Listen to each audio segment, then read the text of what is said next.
নমস্কার। গল্পের আসরে আজকের গল্প জ্ঞানচক্ষু। লিখেছেন আশাপূর্ণা দেবী।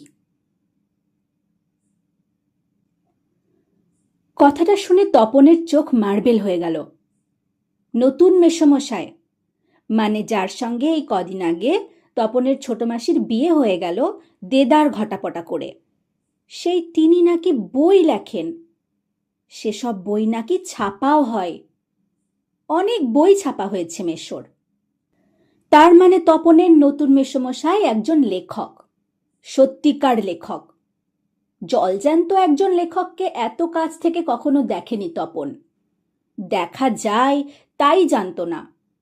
লেখকরা যে তপনের বাবা, ছোট মামা বা মেজ কাকুর মতো মানুষ, এ বিষয়ে সন্দেহ ছিল তপনের। কিন্তু নতুন মেসোকে দেখে জ্ঞানচক্ষু খুলে গেল তপনের। আশ্চর্য! কোথাও কিছু উল্টোপাল্টা নেই, অন্যরকম নেই, একেবারে নিছক মানুষ।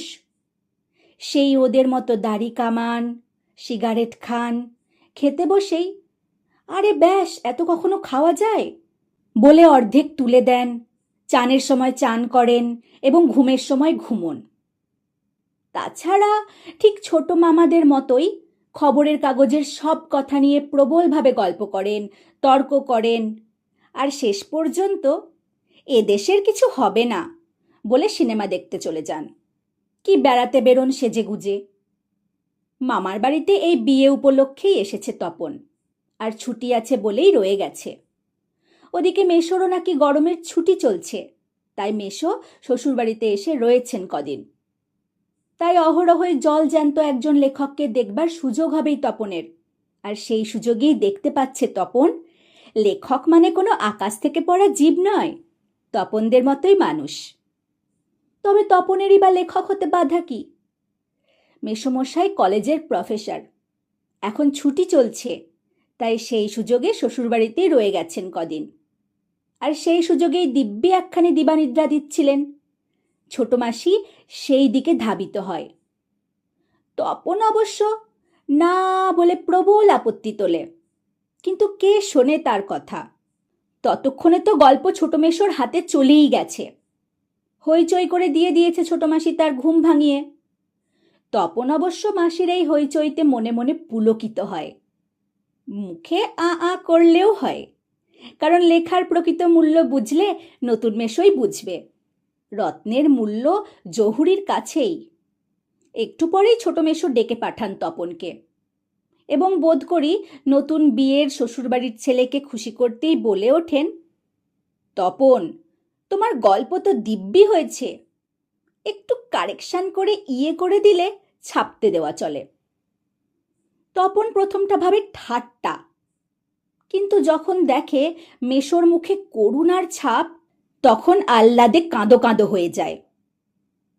তাহলে বাপু তুমি ওর গল্পটা ছাপিয়ে দিও, মাসি বলে।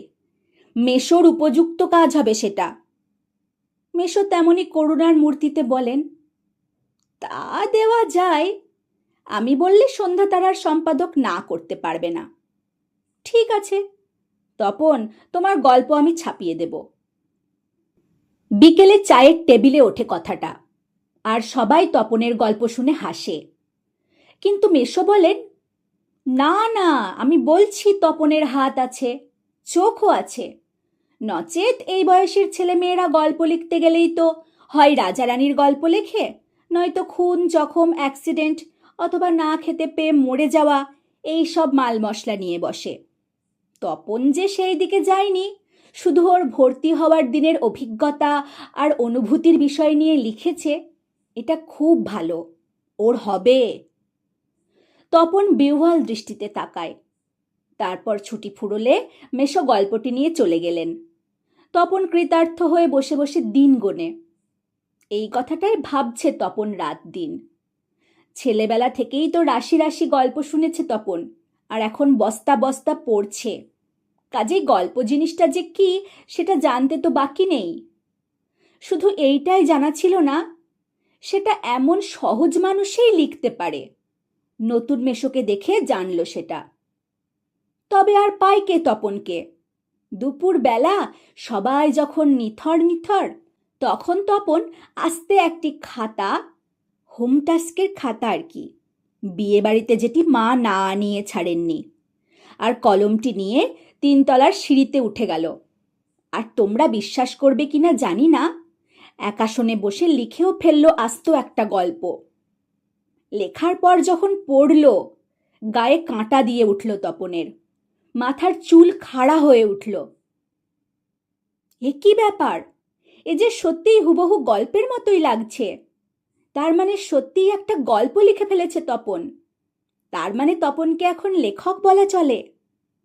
হঠাৎ ভয়ানক একটা উত্তেজনা অনুভব করে তপন, আর দুধ দাঁড়িয়ে নিচে নেমে এসে ছোট মাসিকেই বলে বসে, ছোট মাসি, একটা গল্প লিখেছি। ছোট মাসি ওর চিরকালের বন্ধু, বয়সে বছর 8 বড় হলেও সমবয়সী, কাজেই মামার বাড়ি এলে সব কিছুই ছোট মাসির কাছে। তাই এই ভয়ানক আনন্দের খবরটা ছোট মাসিকে সর্বাগ্রে দিয়ে বসে।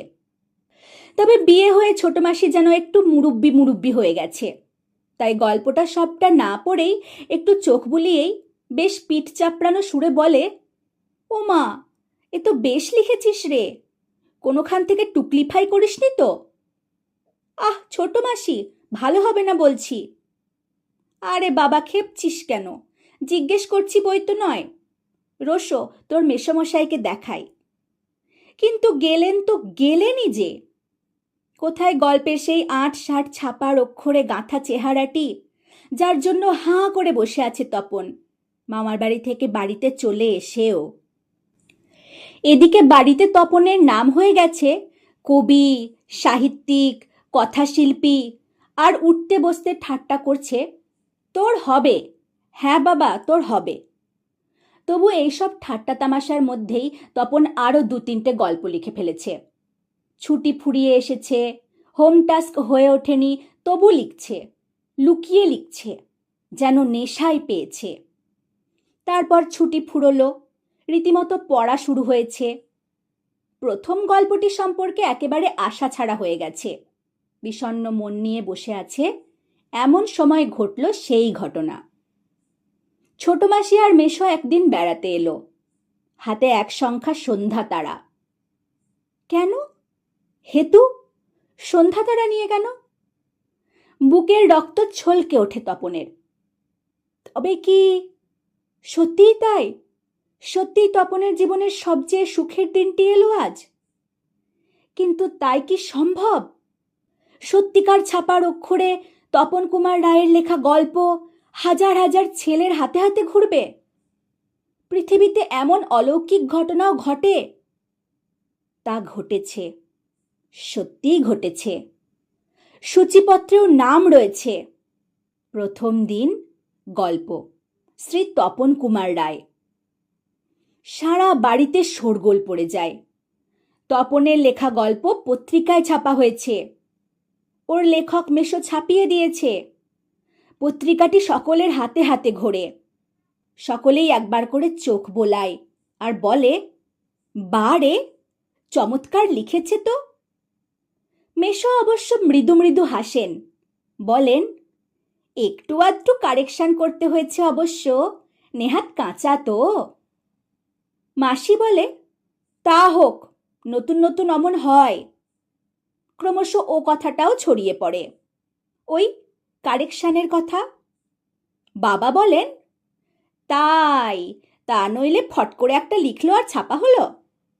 মেজো কাকু বলেন, তা ওরকম একটি লেখক মেশো থাকা মন্দ নয়, আমাদের থাকলে আমরাও চেষ্টা করে দেখতাম। ছোট মাসি আত্মপ্রসাদের প্রসন্নতা নিয়ে বসে বসে ডিম ভাজা আর চা খায়, মেশো শুধু কফি। আজ আর অন্য কথা নেই, শুধু তপনের গল্পের কথা, আর তপনের নতুন মেশোর মহত্বের কথা। উনি নিজে গিয়ে না দিলে কি আর সন্ধ্যা তারার সম্পাদক তপনের গল্প করে আঙুল দিয়ে ছুতো? তপন যেন কোথায় হারিয়ে যায় এই সব কথার মধ্যে। গল্প ছাপা হলে যে ভয়ঙ্কর আহ্লাদটা হবার কথা, সে আহ্লাদ খুঁজে পায় না। অনেকক্ষণ পরে মা বলেন, কই, তুই নিজের মুখে একবার পড় তো তপন শুনি। বাবা, তোর পেটে পেটে এত? এতক্ষণে বইটা নিজের হাতে পায় তপন। মা বলেন, কই পড়, লজ্জা কি, পড়, সবাই শুনি। তপন লজ্জা ভেঙে পড়তে যায়, কেশে গলা পরিষ্কার করে। কিন্তু এ কি, এসব কি পড়ছে তপন? এ কার লেখা? এর প্রত্যেকটি লাইন তো নতুন, আনকোড়া, তপনের অপরিচিত। এর মধ্যে তপন কোথা? তার মানে মেশো তপনের গল্পটিকে আগাগোড়াই কারেকশন করেছেন, অর্থাৎ নতুন করে লিখেছেন নিজের পাকা হাতে কলমে। তপন আর পড়তে পারে না, বোবার মতো বসে থাকে। তারপর ধমক খায়, কিরে, তোর যে দেখি পায়া ভারী হয়ে গেল, সবাই শুনতে চাইছে তবু পড়ছিস না, নাকি অতি আহ্লাদে বাক্য হরে গেল? তপন গড়গড়িয়ে পড়ে যায়। তপনের মাথায় ঢোকে না সে কি পড়ছে, তবু ধন্যি ধন্যি পড়ে যায়। আর একবার রব ওঠে, তপনের লেখক মেশো তপনের গল্পটি ছাপিয়ে দিয়েছে। তপন বইটা ফেলে রেখে চলে যায়। তপন ছাতে উঠে গিয়ে শার্টের তলাটা তুলে চোখ মোছে। তপনের মনে হয় আজ যেন তার জীবনের সবচেয়ে দুঃখের দিন। কেন তা জানে না তপন। শুধু এই দুঃখের মুহূর্তে গভীরভাবে সংকল্প করে তপন, যদি কখনো লেখা ছাপতে দেয় তো তপন নিজে গিয়ে দেবে, নিজের কাঁচা লেখা, ছাপা হয় হোক না হয় না হোক। তপনকে যেন আর কখনো শুনতে না হয় অমুক তপনের লেখা ছাপিয়ে দিয়েছে। আর তপনকে যেন নিজের গল্প পড়তে বসে অন্যের লেখা লাইন পড়তে না হয়। তার চেয়ে দুঃখের কিছু নেই, তার থেকে অপমানের। ধন্যবাদ। ভালো থাকুন, সঙ্গে থাকুন।